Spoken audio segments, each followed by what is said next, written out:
Trepang2 is probably one of the most unique shooters on the market. Every aspect meshes together when it really shouldn't, but it does. This is probably one of the biggest passion projects of all time.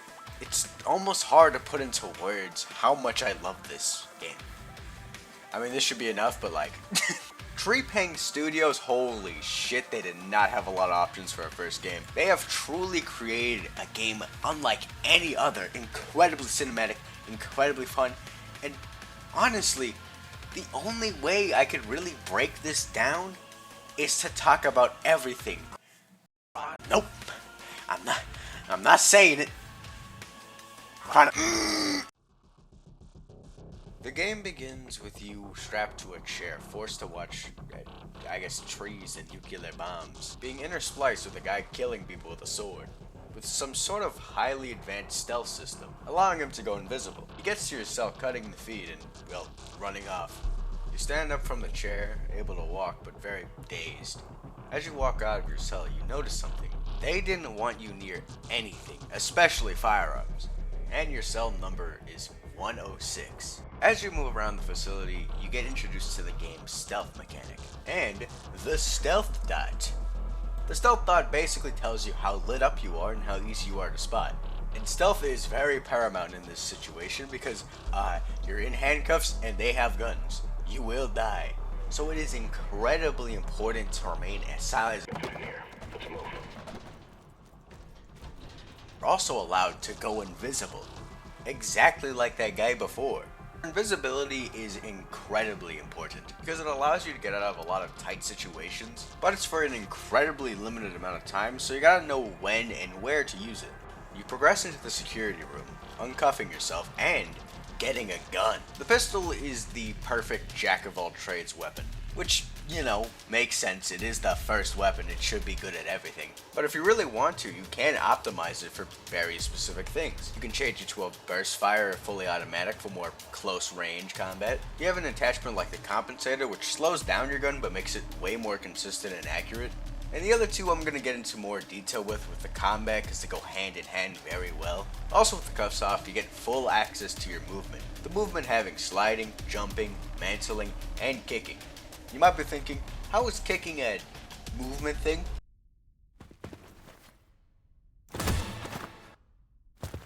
I don't think it has any real practical use, but it's cool. And you're greeted by the first enemy encounter, which honestly, I gotta say it, I fucking love the lighting in this game. The fact you see a shadow first, teaching you subconsciously to make note of where enemies are, and teaches you one of the best mechanics in the game, hostage taking. Hostage taking has a lot of advantages. For one, it's completely silent, and allows you to one-shot people in the most fucking graphic way humanly possible. You might be thinking, oh yeah, it's just dramatized a bit. No, you can just fucking do that. That's canon. If you're wondering why I find this impressive or incredibly gory, you're dislocating a person's skull from their spine. The average human pulls at about 300 to 600 newtons of force, and if my math is correct, this will require more or less 2,000 to 3,000 newtons of force, which is comparable to pulling an entire motorcycle. But the big thing is, he's doing it casually with one arm. It doesn't look like he's really overexerting himself by doing this. This means he's not using all of his power, so let's just assume he's using about a quarter of his strength. So if our guy goes all out, he uses about 8,000 to 12,000 newtons of pure strength. For a real world example, that's enough to, if the friction is low enough, pull an entire downed helicopter. But counting on our guy isn't built like the Charger from Left 4 Dead, we can also assume he can use both arms. So if he uses both arms at both equal strength, that's at least 16,000 to 24,000 newtons of force. Which means you could carry a mid-sized SUV carrying 4 300-pound people and still have room for maybe like 25 7-pound babies. And to add to the weight, I don't know, fucking 750 copies of Trepang2. And if you did do this, you would probably die because the average human skeleton can only take about 4,000 newtons of force without any like enhancements or anything. Thank you for coming to my TED Talk. It's probably wrong because scientists are pussies and don't rip people's skulls off. Fucking nerd. You can also toss them like a football, which is very not silent because they scream for mercy. And if they impact the surface, they fucking die. But the main purpose of the hostage mechanic is having hostages. How it works basically is that as long as you're holding a hostage and not shooting people, they will try their best to not shoot you because, well, you have a hostage. Unless you're in like literally the middle of combat, in which they do not give a fuck. Now surrender, hopping boy, or this charming young chippy is added to my score. You killed my hostage. You killed my hostage. You killed my hostage! Which honestly adds so much to the game because it makes them feel way more real, like you're actually holding their friend hostage.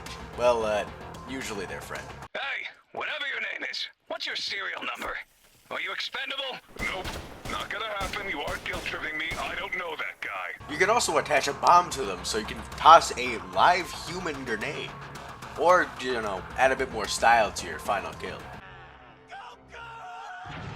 But enough with all this murder talk. How does this murder really feel, alright? How is the combat? The combat in this game is incredibly fine-tuned.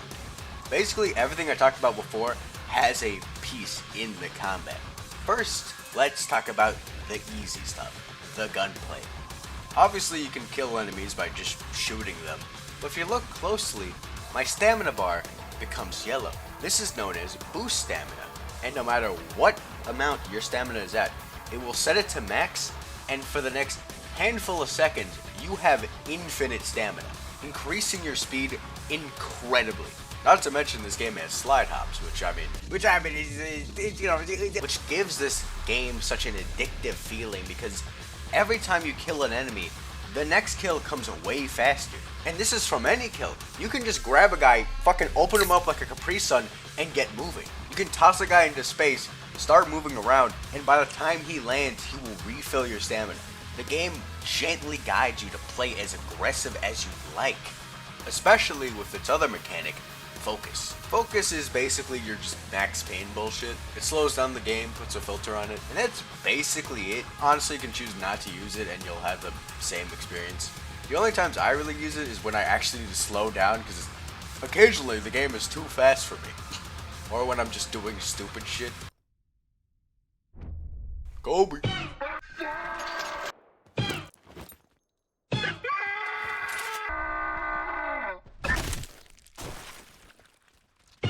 The only way to fill it up is murder. But the thing is, the only reason I like the murder so much is that the AI isn't fucking stupid. The AI in this game takes a lot of notes from Fear, which honestly, the fact that Fear is so old and yet still really fucking impressive is very sad. One of their biggest features is that they actually have functioning eyes. So if you flash a flashlight behind them in pitch black, they're gonna notice it. Or also, your laser beam on your gun. So if you want to get the drop on a guy, you can't really take that extra accuracy with the laser sight. Or, you know, have the normal sight with a flashlight. And if you randomly disappear mid-fight, they aren't just gonna go like, fuck! Must have been the wind. They'll toss flares around to make sure you're not hiding in corners.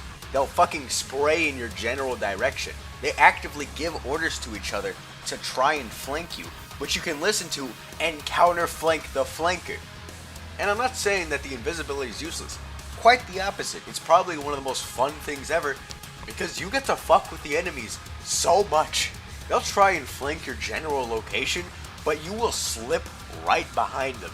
And it's the fucking most addictive thing in the world. Because you could be in a one-way exit room. They'll walk in and gun held up tight. Where the fuck is he? Right behind you. How the fuck did he do that? Keeping your enemies guessing is so fucking cool, man.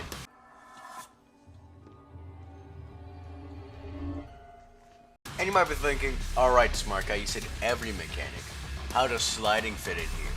you can break people's kneecaps by sliding into them. You can either A, pop a shot in them while they're down, or grab them. Wow, OTG grabs, what is this, a KOF game? And when you use these all together, it's so fucking fun, man. Anyways, enough glazing the combat of this game. Let's get back to the game. You come across an SMG, which is, I mean, it's okay. I do find it really neat that you can unfold and fold the stock, which is, you know, that's what guns do. It does have a barrel, which, honestly, I never used it. There was too much text to it. I want to shoot bad guys, but if I wanted to shoot bad guys, next room over, you got the spaz. And I have a shotgun. Let me prove it.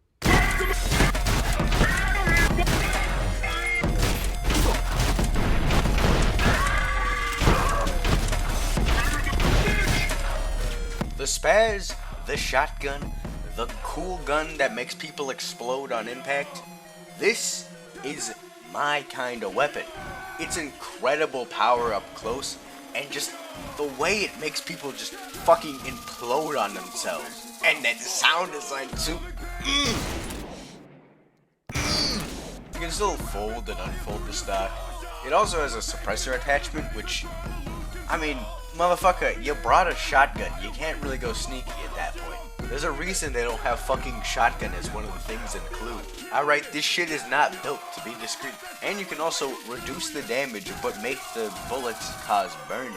The only real downside to it is that it turns every single enemy into just a walking fireball, making it a lot harder for you to move around. Also, one thing I gotta mention is that they have the correct way of loading a shotgun in here, which a lot of times in media is when someone loads a shotgun, they instantly cock it, which, you know, looks cool as fuck.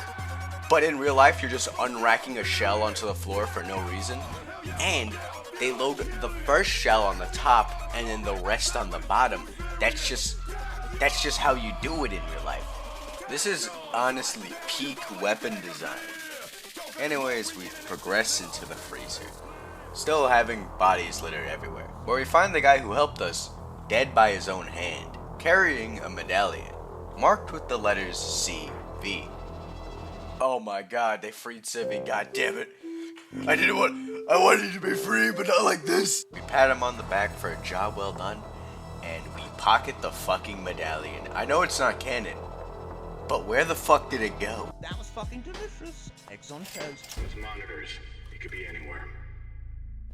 They were trying, but the equipment is all kinds of haywire. Keeps disconnecting on us. Don't bitch at me, you whiny fuck. Just make do with what you got and shut the fuck up. You also get the rifle, which is, well, a better SMG. Okay, it has literally everything the SMG has, but more damage and better accuracy. Well, actually, the rifle doesn't have the long barrel. Well, the SMG has the long barrel. Without the long barrel, it really sets them apart. And they also start bringing shields to the fight, which are... I actually really like the shields in this game. This is the first time a shield guy has been cool. When they get into combat, they won't just sort of let you shoot their legs. They'll actually crouch and move around. Despite their amazing strengths, they actually have very unique mechanics to them. For one, if you take them hostage, you get to use them and their shield. You can also slide into them, just, you know, knock them over. Or you can hit them with the classic Goomba tech. Basically, you run up to them, jump, kick, and then you kind of just like slam your foot into their skull. Because you're so close to them, they're going to try and melee you, forcing them to put their shield down so you can stomp their head in. Which is really cool, but it's like 1,000 times faster just to... You move into an office building, which is honestly probably one of my favorite sections. Mostly because all the geometry is very open and you can kind of just pop in and out anywhere. And right after, they introduced the Black Ops units. For as cool as they are basically just like a different model. I mean, I think they have more health, they're a bit stronger, but like, in comparison to you, they ain't shit. After which you get greeted by the warehouse. The warehouse is the final arena, being very wide and open and also having a bunch of elevators, which is, I don't know how they did it. They fit 10 elevators into this one warehouse room. And these are some massive fucking elevators, alright? You could at least fit like 35 people in these. I also like that you can hear them going up the floors so you can plan around it, which honestly makes this such a great tutorial level. And it always gives you a nice amount of time to reload your weapons or, you know, swap them out.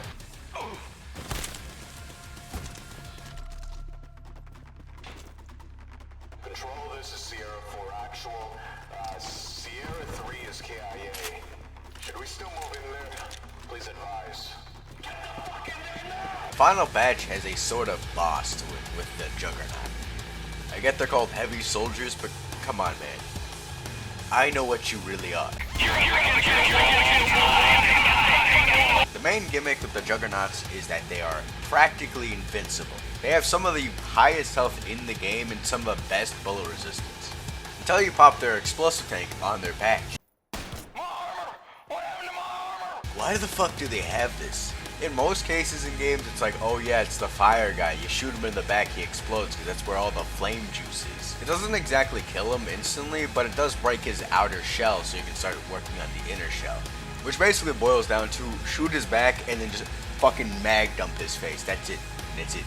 And after, you're greeted by, for once, a friendly voice, referring to you as 106. And it's honestly nice to see some real friendly faces. Don't worry, 106. We're gonna get you out of here. You're People look different from me! This also introduces you to two very important people. Raven, who's going to be your pilot, taking you from mission to mission, you know, the GOAT, and the director. She's going to be the one providing you with your missions. She's also the one who got you out of prison, and you're finally dropped off at base. The security here is incredibly high. The base has a lot of amenities that are quite nice. It has an area where you can customize your outfit and, well, get out of those prison garbs. Oddly enough, the customization in this game is very fleshed out, even though you barely pay attention to it. Time to deliver a pizza ball! Time to deliver a pizza ball! It also has, right next to it, a combat simulator allowing you to, well, simulate combat scenarios. It's a basic arena mode, I'll get into it later. It also has a fully fledged gun range full of, you know, ballistics dummies. Fucking 19mm versus ballistic shell. You can basically use any gun and or grenade combination and take this preset into missions. Also, you can fuck with the range master guy. Are you? Oh, you're sober. Are you practicing suppression fire or something?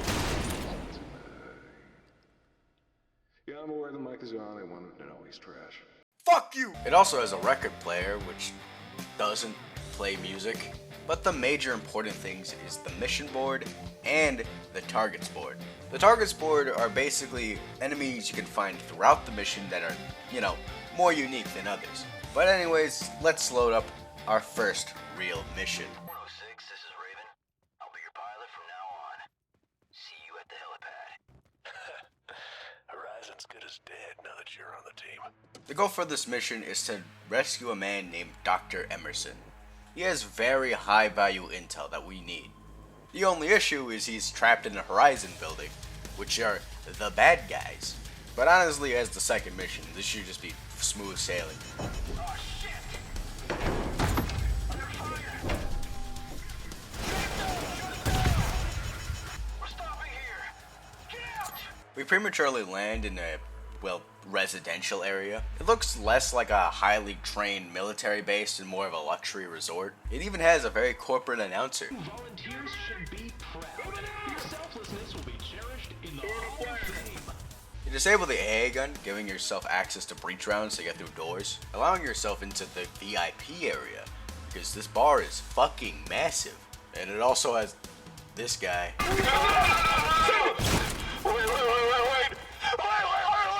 There's also a mission where you get access to the DMR, which, okay, if I'm being honest, I didn't use. The DMR is your standard sniper rifle. In a game where if you're not moving, you die, you also lose a lot of accuracy from, you know, moving around and trying to quickscope people. Alright, this shit ain't crunker, man. But if you optimize it correctly, you can have actually a pretty fun weapon. Too bad, barely anyone carries around the DMR, so you're never gonna find more bullets for this. It's not like the enemies don't carry it, like, oh my god guys, can you spot the DMR user? I think if you build it correctly, it can be very good, but, you know, you need bullets to shoot people. So when you run out, it's over. We then move into the Hall of Heroes, which is a memoriam for people who died working at Horizon. It's honestly incredibly cold and haunting thinking about how many people died working here. Fucking Dixon. And right after you get one of the hardest rooms in the entire game, because the room has 2 juggernauts and like 1,000 other enemies. And it's basically just like 2 big cubes. It's honestly kind of nuts they would put a difficulty spike this high so early. But honestly, I love it. On balanced difficulties like extreme, it is probably one of the most fucking tight rooms ever, where you use every single mechanic to your advantage, and it feels fucking awesome, alright? It forces you to use every single tool, and you feel like in a just insane one-man army. This is the room that made me fall in love with this game. We're clear. Looks like we fucked them all up. You enter the tower, being greeted by the voice of the Horizon CEO, known as Anton Lazar.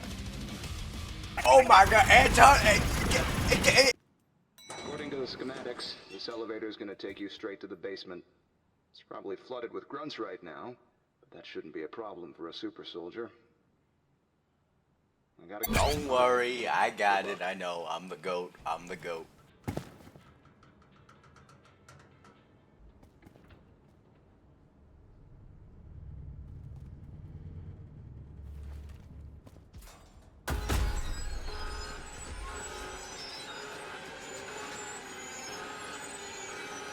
Oh god.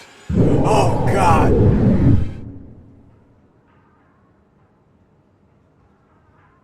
Anyways, we make it to the bottom floor to find the entire area covered, smeared, and there's fucking like 12 different guys' body parts everywhere. This is a disaster. As you move around the facility, you hear the screams of people being torn apart. You turn off one of the laser gates, but then you see a soldier coming in. Alright, time to get into some real combat. Shooter side at a checkpoint Maxwell. We use some reinforcements over here.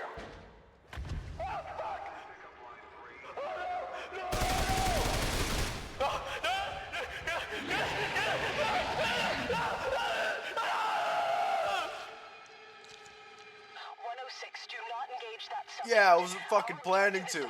Well, alright. Guess I'll go find Dr. Emerson before he does. After which you also come across a man covered in boils and just rotting flesh, secreting some sort of gross, gooey substance. And then you're greeted by the most horrifying thing any man has ever thought of. A fucking $9 hot dog? Fucking $9 hot dog. Is it... if it's like a meal, maybe that's fine, like banana bread, but like, fucking, that's pre-tax too. Give me the hot dog. Hey, What the give fuck? me the hot dog. This Give me maybe the like hot if you're at a dog. restaurant. You then go into the cafeteria, and oddly enough, having this place covered in gunk isn't the worst thing to happen to this place. What the fuck? I'm still mad about that $9 hot. The air begins flooding with a bunch of the zombies from before. But look, we've been killing soldiers with guns. How the fuck are zombies without guns gonna... Oh my god. Anyways, let's just go find this fucking Dr. Emerson guy.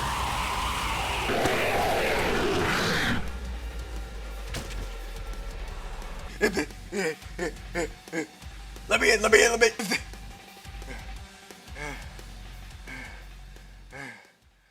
Anyways, we finally find Dr. Emerson, completely dead lying on the floor. Luckily, he kept all of his intel on a flash drive before he, I guess, killed himself by alcohol poisoning.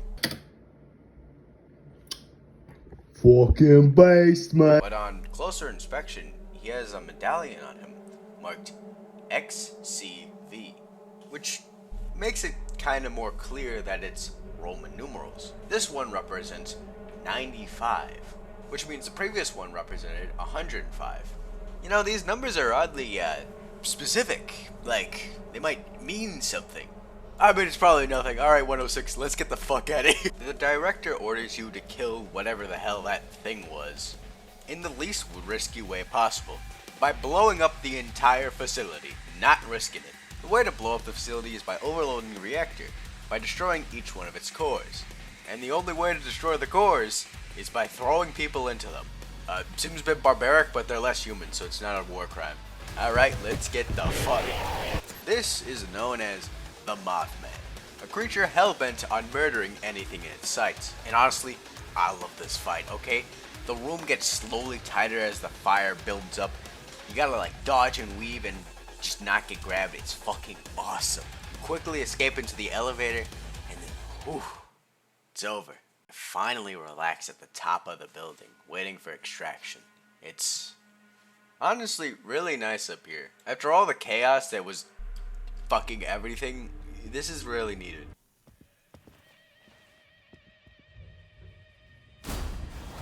Oh god, fucking damn it! The common virus shifts into a very cool arena where it kind of works like a hedge maze. Because you can't really fight it face to face, so you gotta take pot shots from different angles. That's what Horizon's hiding behind closed doors. Monsters. Uncontrollable experiments. All hell breaking loose in their own facilities. They try to justify it all, saying their research will change the world. That's why we're here. To correct their mistakes, one black site at a time. This is Raven. We're out of here.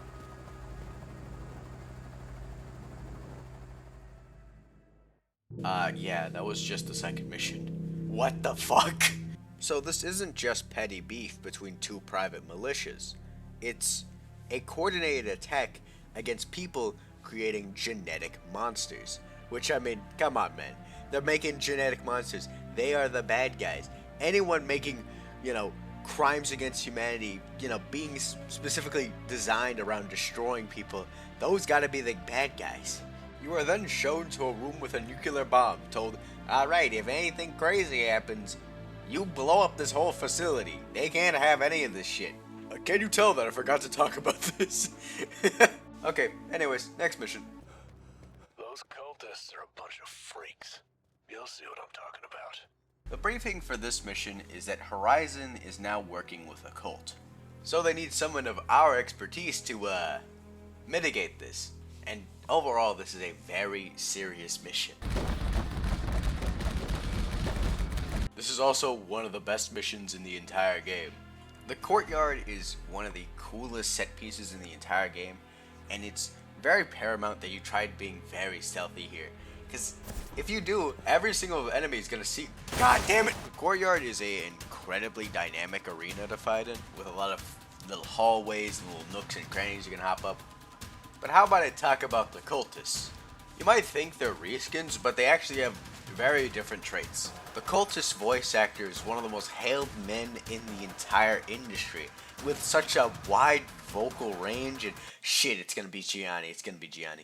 Why the fuck is this guy in everything? I mean, I've played like a quarter of the games he's been in, even the bad ones. He was also in the Fallout The Frontier mod, which is I have plans, which I will not share with you right now because the haters will sabotage me. But their main big gameplay change is that they don't have regular grenades on them, they have firebombs on them. Firebombs, unlike grenades, have very different properties. Speaking of firebombs, they love using them. So much so they will kill themselves to use them on you. And if I'm being honest, the level design here is just, ooh, peak. The environment, man. That wax-coated dark wood just gives this entire building such a eerie feeling. I don't know where to put this clip in, but I found it funny.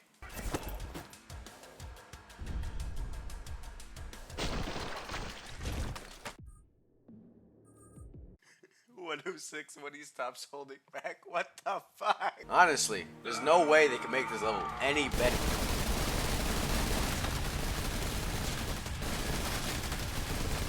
This is the mansion's enforcer, who introduces himself by blowing down a wall with a machine gun.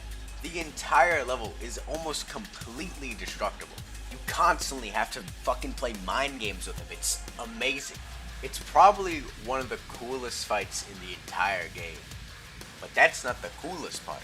When the Enforcer goes down, Horizon starts moving into the building to try and aid the cultists. But little do they know, the Enforcer just aided me.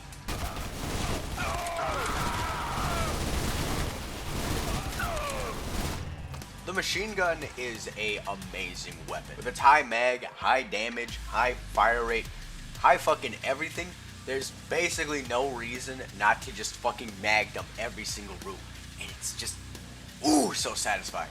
This is a weapon that has some real power behind it, and it's so much fun to use. Not to mention, it has some pretty cool attachments. Well, I mean, you have smart bullets, which is and then you got the really cool one. This one, fucking awesome. Bayonets is the coolest attachment they could give to a minigun. Like, this is some stupid shit I would come up with. At the cost of losing a little accuracy, your machine gun doubles as a chainsaw. And it keeps working even if you're reloading or have no bullets left in the gun.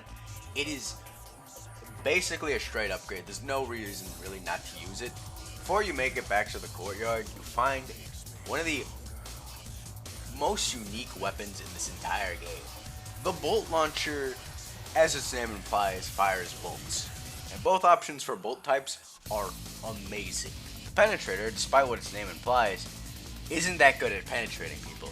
What it is good at is single target annihilation. Okay, you fucking nail a guy to a wall. It's awesome. It's probably one of the most satisfying weapons in the entire game.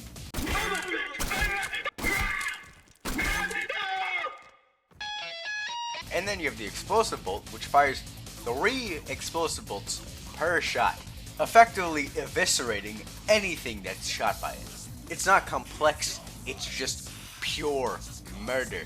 I love it. Move back into the courtyard to instantly get the grenade launcher. And it's the weapon that I have almost nothing to say about. So, the grenade launcher fires grenades. That's it. It doesn't have like a bunch of attachments. It only has one, and that one's just like a straight upgrade kinda. It may say it has a quote-unquote downside, but not really. It's more for comedic effect that has a longer fuse. I'm not dead yet! But hey, on the bright side, that's the last weapon I have to talk about. Anyways, we find out that Spectre 3 is not responding. But because 106 can't talk, he, couldn't say not at first. You go through the mansion to find a mock-up house filled with mannequins and, well, regular dead people. But the bodies are a mix of Horizon and our guys, so it's not that bad. We rule almost everyone in Sector 3 as KIA before we find out that one of the members doesn't have their helmet. We download the footage from his helmet cam, but the only issue is we're underground, so the Wi-Fi is complete shit. But on the other line, we only hear people screaming and gunshots. After we're done streaming it, a bunch of cultists start flooding in. But after you kill them all, you actually get a reading for the guy who's missing. He seems heavily wounded, but you know, it's better to have one guy alive than no guy alive. Sheesh, get him a cough drop or something. Actually, wait, no, I carry one, so it should be fine. Alright then, open. This being right here is known as the Flesh Golem. The gimmick with him is that he's basically every single Left 4 Dead 2 zombie. He's the tank and charger because, I mean, just look at his ass. He's got the hunter's lunge on him. He's got the smoker's tongue grab. He's got the witch's... to be honest, I'm with Francis on this one. This is so fucking stupid. Alright, let's just get back to the surface. I don't want to deal with this shit. So it's true. You really are just like me. The question is, are you any better?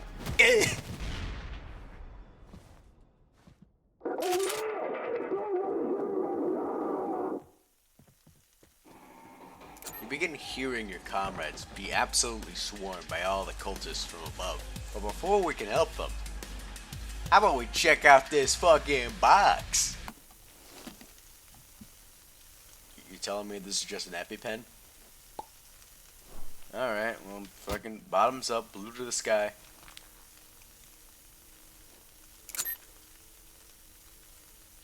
Oh my god. This is so fucking cool. I have a song for this. I'll be right back. I'll be right back.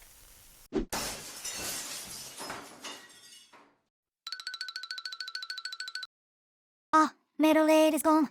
You know what that means. Hit it! Because my name is Metal Aid. I have a song to share. I want to take it for the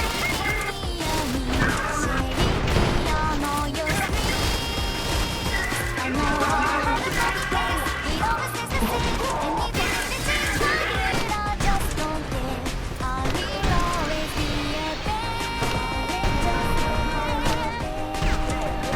Taylor, what the fuck are you doing in my house?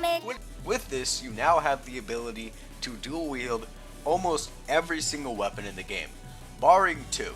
The machine gun, which is pretty obvious, you're never gonna find two of those lying around, and having about 800 bullets is a bit much. And you also can't dual wield the bolt launcher, because I actually don't know why. Well, it's probably for balance. No way you can have a powerful one-shot tool on both hands. Okay, there's basically no reason not to use the dual wielded version of everything. A higher fire rate, faster reload speed, and bigger mag for free. You lose out on accuracy, but like, laser point that shit, bro. I don't care. Anyways, the Patriarch goes down the hole, and we follow suit as our teammates keep dying. There's too many fucking cultists. This is like the Waco situation if it was the size of fucking Europe. You make it to their indoor library, which is currently on fire because they would rather make sure that nobody gets this research than actually allow Horizon to use it again. You then arm up and get ready to fight the main man himself.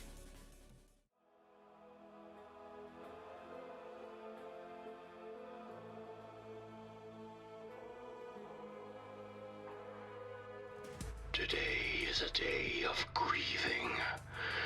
You are the second brother I must kill.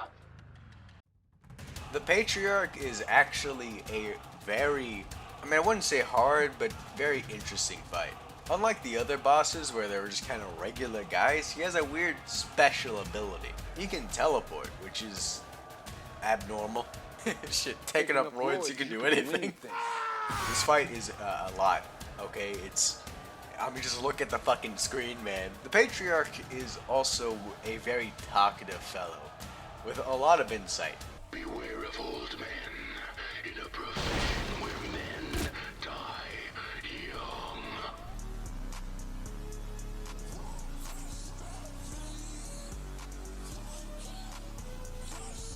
He's clearly incredibly strong. There's only one way I could really describe him. Just like, he's some sort of super dead.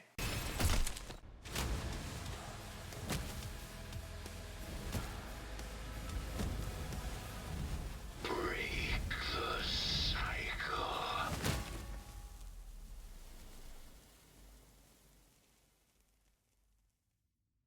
After finally mitigating the situation, we go back to base. Remember, this is just like, oh yeah, let's get out of prison, and now we're killing cults and shit. What the fuck happened? Here's a disclaimer. I've mixed in some side missions with the regular missions, just so the game flows a bit better. Alright, they're way shorter. You're not gonna get like 30 minutes out of each one. You got the complex, which has its gimmick of just doing servers. Kind of works like zombies, where you also earn money so you can buy stuff, but it's pretty solid. But then you got the Dragon Data Center, which is like a... Oh my fucking god, that was actually unintentional. Oh my fucking god. It's basically the same thing, different layout, a bit harder. Anyways, after that light detour, let's get to the next main mission. What's this one? Site 83. Site 83 is probably my least favorite main mission because it's... Yeah, fuck it, I'm just gonna play it. Be prepared for anything, 106. You enter a very snowy tundra, finding a quite big elevator and taking 2 people with you. You also have to wear a breathing mask because there's a gas leak. You make it down below and lose communication. And now that your entire team is in the area with the gas leak, their first instinct is to go for an electrical panel. What the fuck do you think is going to happen? Nah, that'd be too fucking interesting. It just works perfectly. It just doesn't make any fucking sense, because if it's a gas leak, the spark would cause an explosion due to the gas. Calm down. Don't fucking tell me to calm down. There's a gas leak that can blow half of us all the way to hell with a fucking match. Yeah, some gas leak, am I right, guys? You begin exploring on your own before getting attacked by a spooky monster. Like, what the fuck is this? It's definitely real. I mean, it causes damage to your visor, which you can finally now take off. You then sneak past the smoke monsters, hear a Russian guy. Then you see guys in hazmat suits, so clearly the gas must be in it. What the fuck, were there spies at Site fucking 42 where they were like, yeah guys, this gas, you gotta bring them in with gas masks to slow them down so we can do fucking evil experiments longer. Like, what the fuck is it? Why? Luckily, look, there's no way it can get anywhere. Oh, come on, man. Level 37. Today you're traveling to the back rooms for secret investigation. Okay, look. If I'm being honest, this is a pretty unironically faithful recreation of the backrooms, but it's the fucking backrooms. If an autistic kid falls into the back room, I can't take this shit seriously no more. You get an admittedly pretty good ghost jump scare. You then kill people with an elevator. This is one of the highlights of the mission, okay? Well, and then after you... what if P. Diddy enters the back? What the fuck? On those sakes! Oh, we knew he'd be alive. We're trying to destroy this crystal, whatever it's doing. It's... What the fuck? What's happening to Well, they're the lucky ones. They don't have to play this level as much. You then have to fight Subject 83, which is just it's a cube. The way you defeat it is by killing ghosts, by killing people, and you use it to charge up the laser beam. And man, what the fuck is this? Okay, to be frank, a lot of the missions were fucking batshit insane. All right, like half of the missions in this game are just like military base bullshit, and then the other half are just like. But hey, it's still good. It was just, you know, it's just a product of its time. You know, you gotta. I don't remember all this racism. See you in hell, stupid ass rock.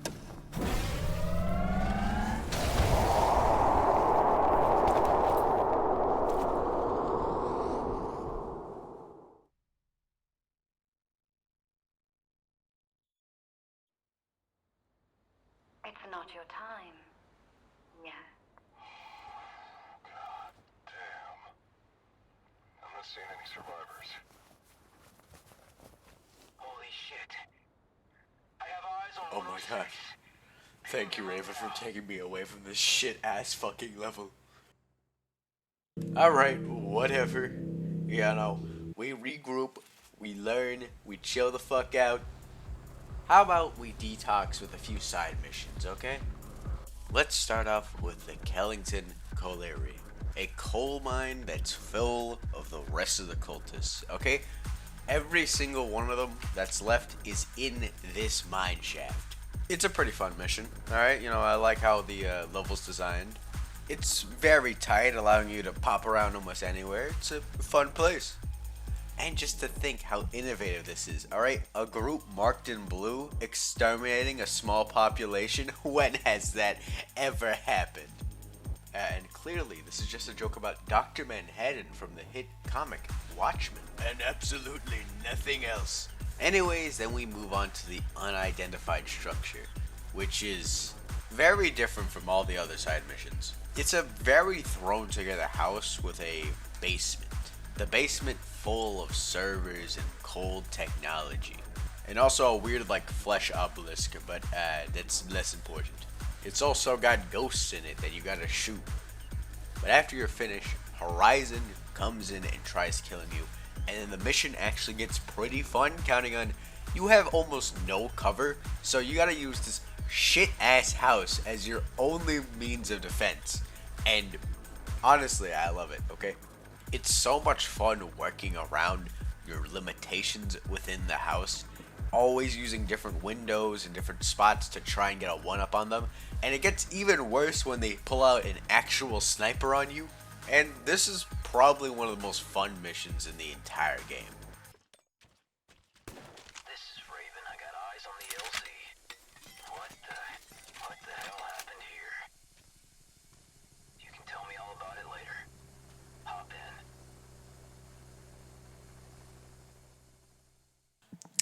That's my goat. That's my goat. Oil rig? Man, this shit's gonna be so fucking... Oh my god! That's really all to this mission. Well, other than the high value target, he's kind of funny. Fuck, no! I'll kill you.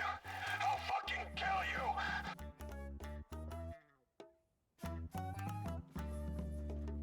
Got a friendly down. You're not getting out of here alive.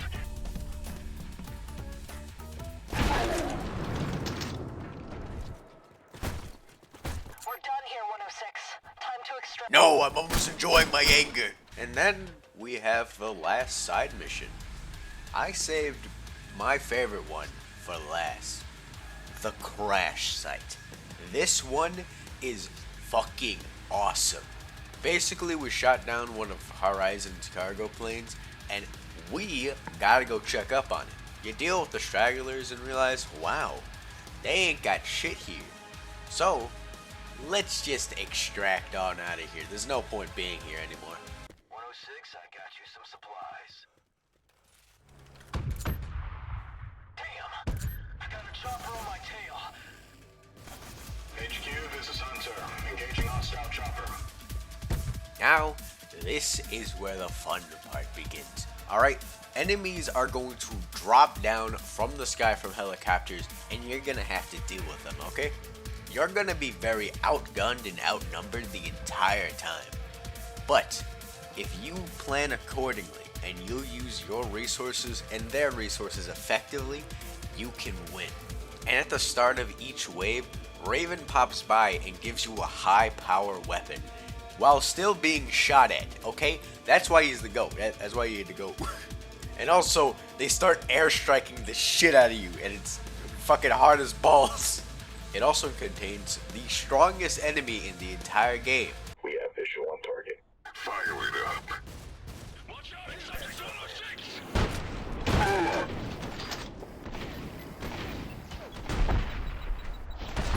Oh, I'm about to fuck you up. He's right here!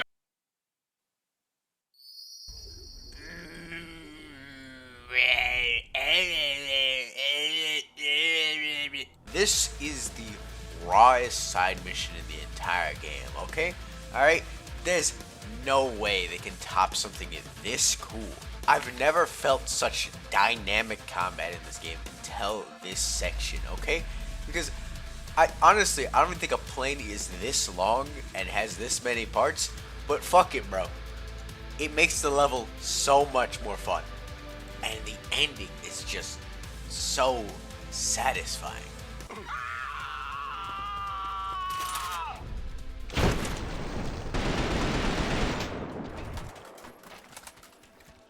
HQ, Commander is KIA. Cargo lost. And the chopper's busted. Returning to base.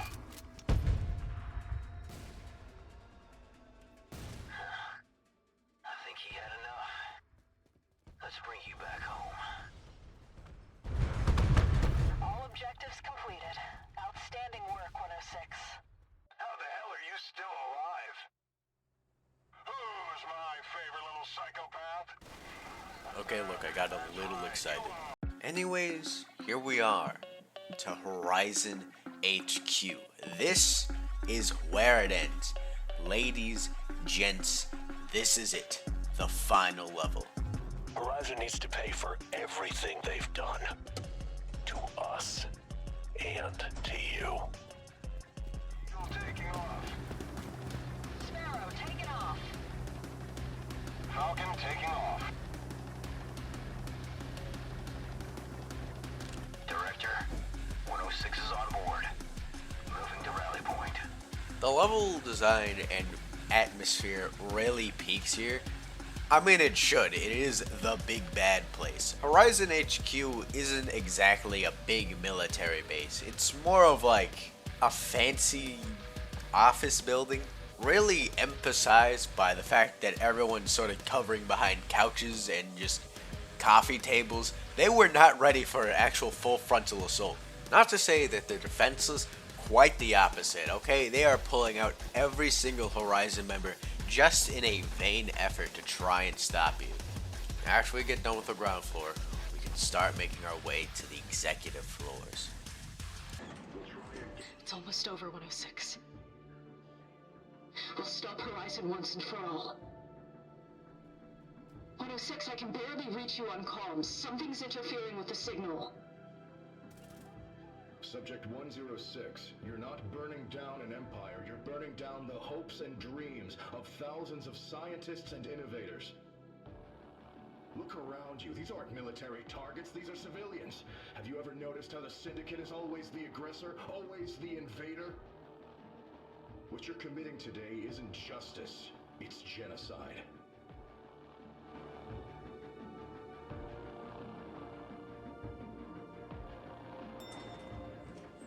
Attention all personnel. Evacuate now. That's an order.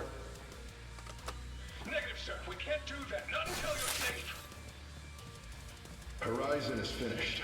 There's nothing to die here for. Leave while you still can. We can't lose the greatest mind of this generation. We're staying, sir. That's final. It was an honor working with you all. Pretty soon that bastard's gonna come in and kill all of us. The worst thing yet, gentlemen. None of us are getting paid overtime for this. You guys are also going to my favorite arena in the entire game.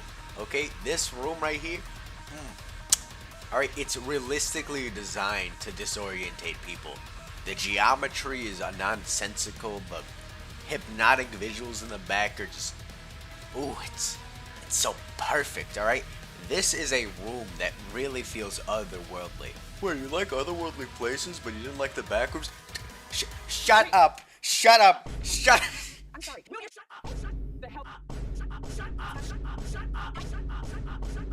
And here we are, alright? We're in front of the last and final door, barring us from seeing the Horizon CEO.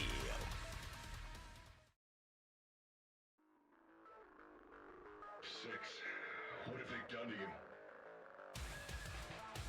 You can't do this to me. I've sacrificed everything for this! He's uploading his consciousness. You have to stop him. The Horizon CEO has now begun uploading his consciousness into several external brains. Because if he escapes, then there's going to be at least, I don't know, 50 Horizon CEOs out there, and we can't have that. As we destroy each and every brain, we actually hear him scream out in pain. Because technically, every time we destroy a brain, we're destroying him at the same time. And halfway through the operation, they run out of anesthetics. He's going to feel them picking and prodding at his noggin the entire time. Just for a second, could you imagine that situation? Just you on a chair being constantly just picked and prodded at. Your brain is just full of fucking silverware as they try and spread your brain out across so many people. You are feeling every second of that. Every little centimeter they move, you feel.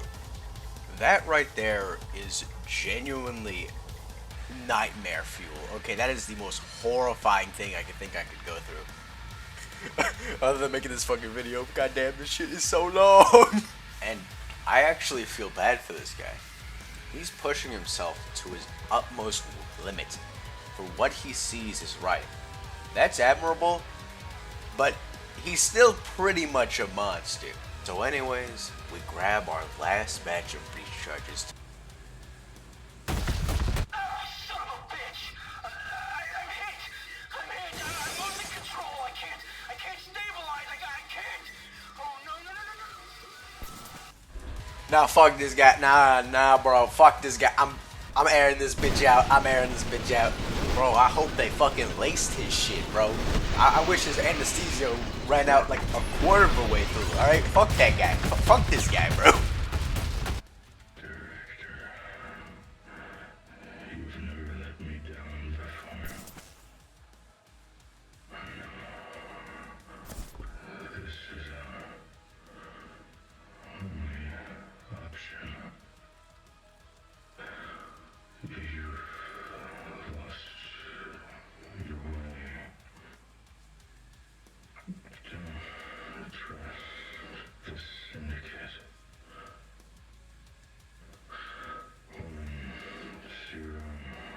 105. Stand down.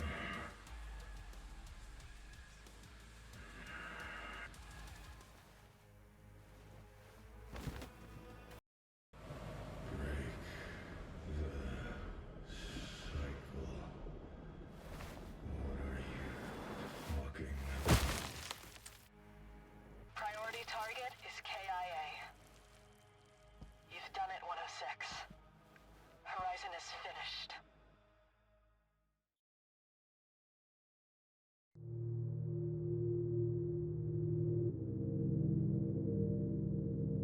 And that's it.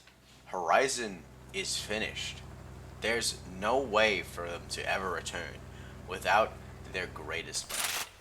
And truly, this is where it ends. Don't fight it. You're our most valuable asset, 106. You served the Syndicate well. It's time for you to retire now. It was always meant to end this way.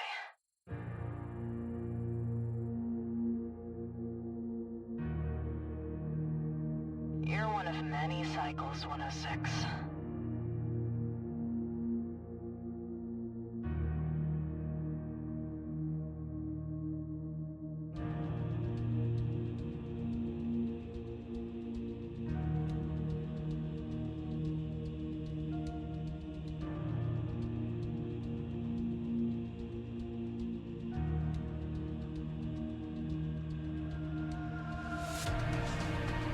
Each of you were created for a special purpose.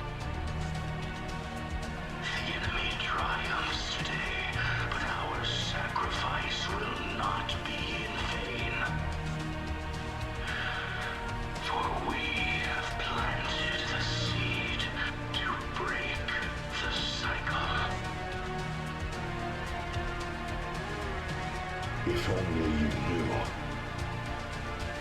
You can't do this to me. I've sacrificed everything for this! Now that your purpose is fulfilled, Cycle 106 is complete.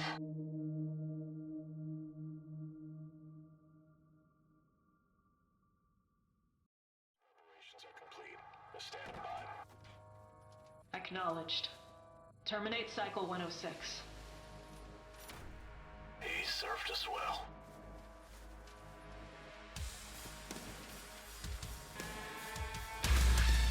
All units be advised. Subject 106 is active. Containment measures are ineffective. All fire teams man your stations! Subject 106 betrayed us! This is a cold Raven! Notice how they only tried killing 106 after Raven died? That's how you know he's the GOAT. I mean, this is how you... After you break away from your bindings, the entire facility goes on high alert, alright? You are wanted dead. You can even hear some of your old comrades on the comms saying, yeah, we gotta kill this guy. But most importantly, the director. She is ordering the start of the next cycle. You power your way through hordes upon hordes of enemies until you enter the cloning chambers and meet your successor.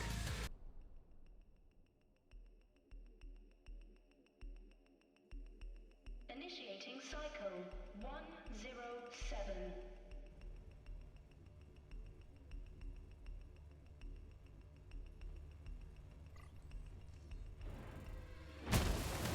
107.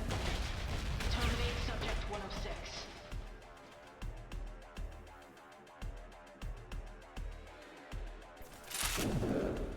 "107 is the sequel to you, 106, which means he has all of your bullshit and is way stronger than you. The scariest part about him is that he is literally you, down to his invisibility, okay? You are never in a real safe spot. You always have to be playing defensively. By just keeping your ears and eyes very wide open, you can tell where he is. Not saying it's not hard, it's hard as fuck. But honestly, it is so cool. I love this concept in games, alright? Having an enemy that's literally just you but stronger, that's Kino, bro, that's Kino. After you beat him up a bit, he starts going haywire and starts killing his own teammates. He really is just like me for real. The main issue is that they've set up a bomb that's going to blow up the entire sector, meaning we're gonna die. But all I gotta do is just get to the computer and it's gonna be so easy.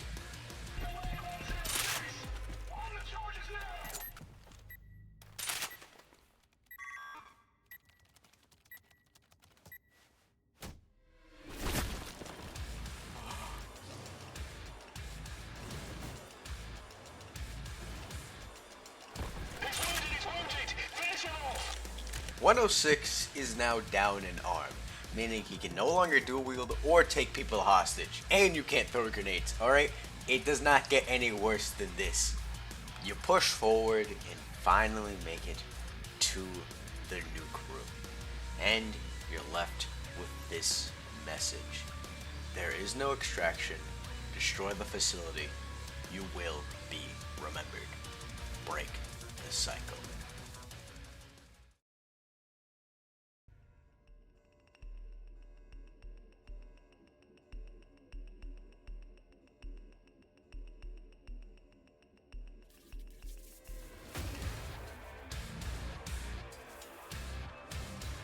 You're now placed into the final arena with just you. Don't let him detonate that nuke! Everyone, stop him now!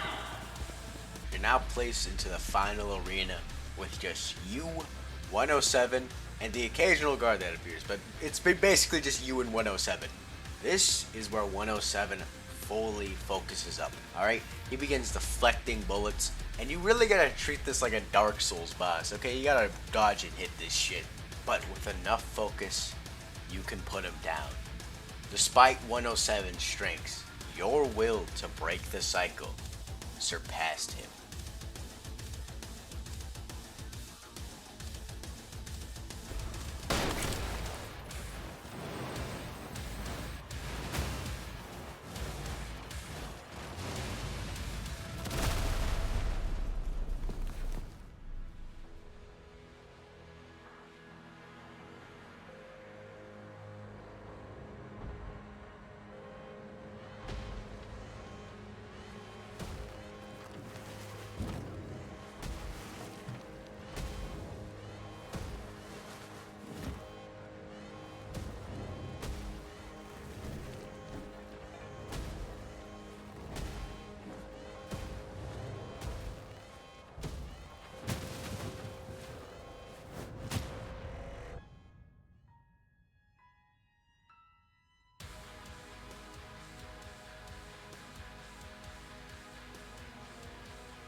And with that, the game ends.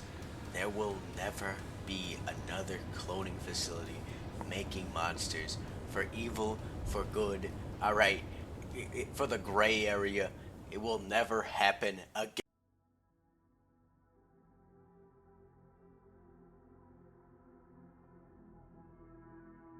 Welcome back, Six. We're not done with you yet. Well, shit, I guess it will. Oh, well, fuck me, I guess. That's it for the base game. That is...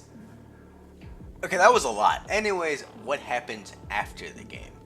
Technically, when you replay missions and replay the game, that's still canon, because it's your memories uploaded. Which, it really does explain a lot. I mean, I don't think they would let him back in the building. I mean, why are they acting like nothing happened? You do get a few things from beating the game. For starters, you get new outfits, okay? Now you can be almost anyone in the game. And you get access to like 1 billion cheats. I'm only gonna go over like a handful of them, you know, from like actual cool ones to just funny ones. You got the classics like big head mode and clumsy mode and T-pose mode. You got T-mod, which as the name implies, it's like G-mod. You can spawn a bunch of stuff. You got a fizz gun. You also get access to a very solid camera. It's pretty good. It's pretty good. You also have a handful of joke enemies like the British. You got the civilian, which is just like a guy with a coffee cup, Ratman, and the scariest one of them all, Funny Man Actual.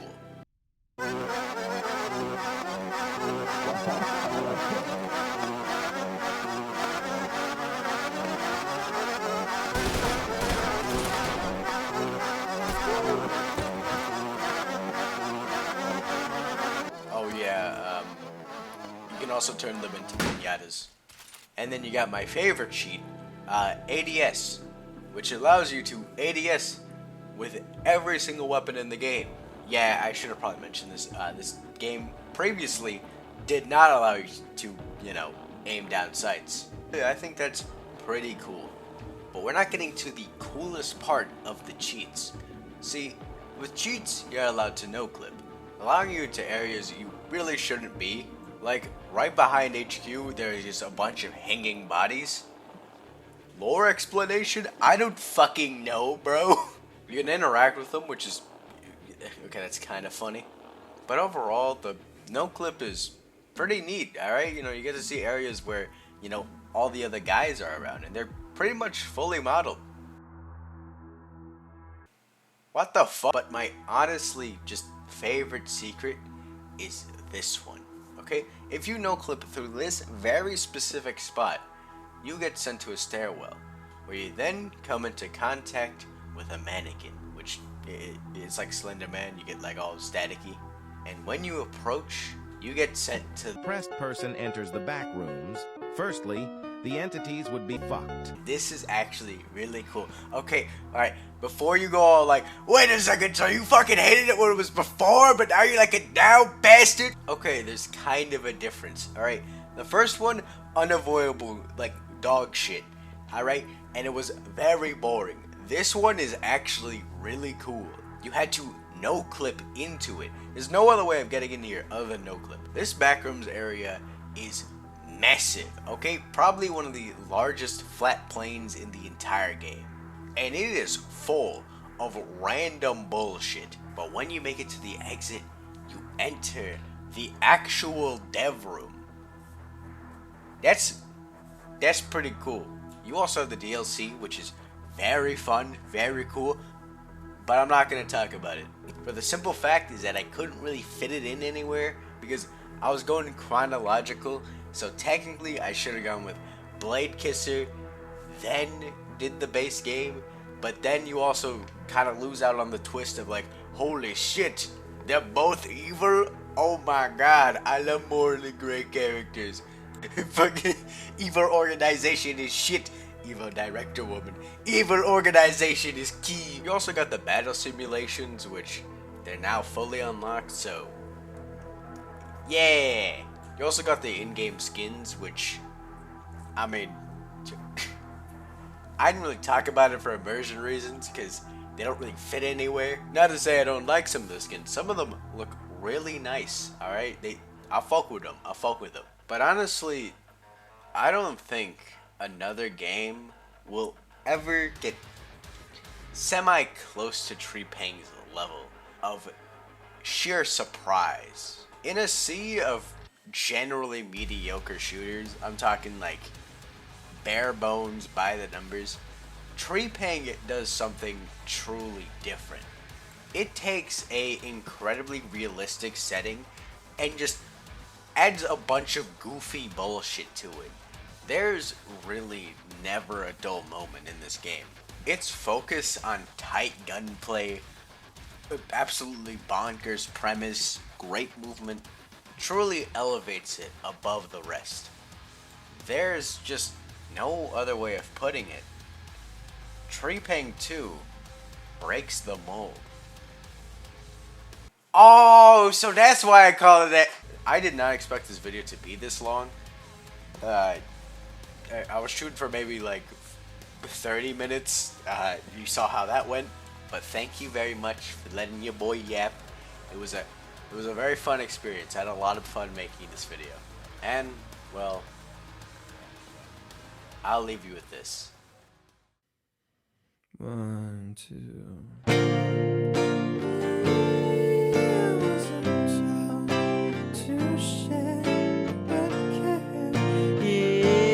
In another life, I surely was.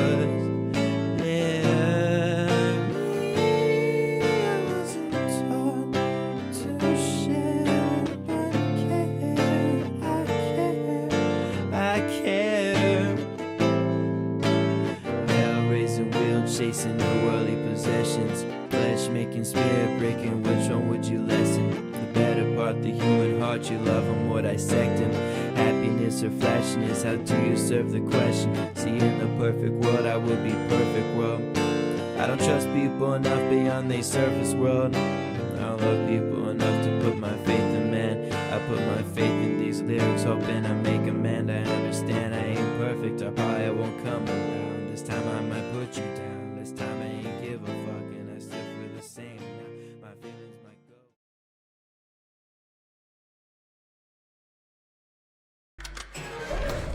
Hold up, why the door closed? No!